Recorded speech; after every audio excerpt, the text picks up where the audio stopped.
Guys, quick video update here on the evening before Christmas Eve. Hard to believe. A severe weather outbreak continues to unfold across the southeast portion of the country. A couple of tornadoes have already touched down this evening. Certainly if you have family and friends in this particular part of the region, make sure they're abreast of the latest weather situation, keeping plugged in to the local weather sources across the southeastern portion of the country. We'll keep them in our thoughts and prayers, certainly as we move into the evening and overnight hours with rough weather continuing. Further north across the home front, just some scattered showers across western portions of the state. That'll continue tonight, putting the simulated radar into motion. Scattered showers. We really don't anticipate heavier, steadier rains to fall until most likely the Christmas Eve morning into the early afternoon. And then as we move forward, that heavier, steadier rain that will fall tomorrow morning will begin to slowly transition over to some wet snow as we put this into motion and stop it. This is at 4 o'clock, Christmas Eve afternoon, and snow is beginning to fall across western portions of the state.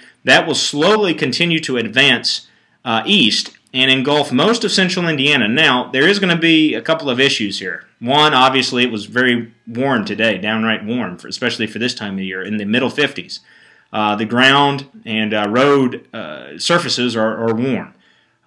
It's going to take some pretty heavy snowfall rates to really overcome that and result in any sort of accumulation. The other item that really doesn't bode well if you're wanting snow to actually accumulate tomorrow night across central Indiana will be that the air is going to be marginally cold, lower to middle 30s.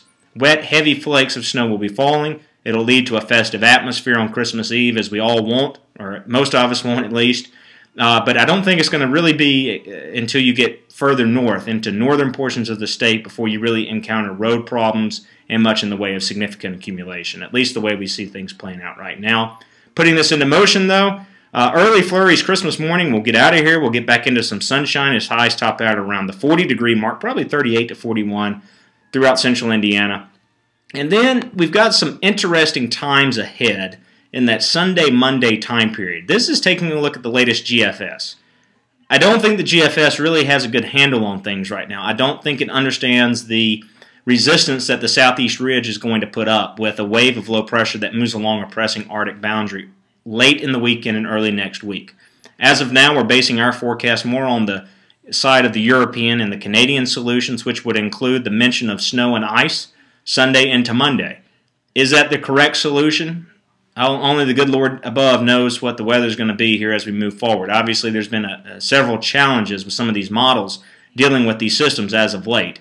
But there are reasons to buy more into the European and the Canadian model. Obviously, the negative PNA is one, suggests that that southeast ridge will be in place.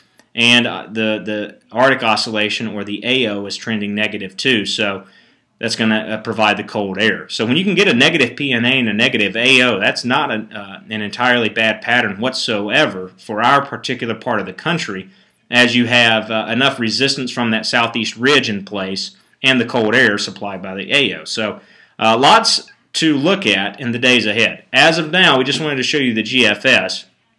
I just have a hard time buying this suppressed solution for right now. I think the European is much more in a better position, at least, with the overall upper air pattern as we move into early next week. Certainly sees that southeast ridge resisting the pressing Arctic air that will eventually take over to ring in 2015. It's going to be a very cold start, we think, to 2015, well below normal temperatures. Whether or not it hangs around for a long time or it's a shot of kind of in and out Arctic air, if you will, is yet to be seen. We'll fine-tune that as we move forward. Going to your latest forecast, again, rain changes to snow Christmas Eve, falling temperatures getting down into the lower 30s tomorrow night. Christmas Day, early flurries, and then sunshine returns as we top out near 40. Another mild day on Friday with a southwest wind in place, probably pretty gusty on Friday as we top out near 50. We'll introduce rain chances and falling temperatures Saturday, and then keep an eye on Sunday and Monday for the chance of a wintry event of more significance. Guys, have a great night. We'll talk with you soon.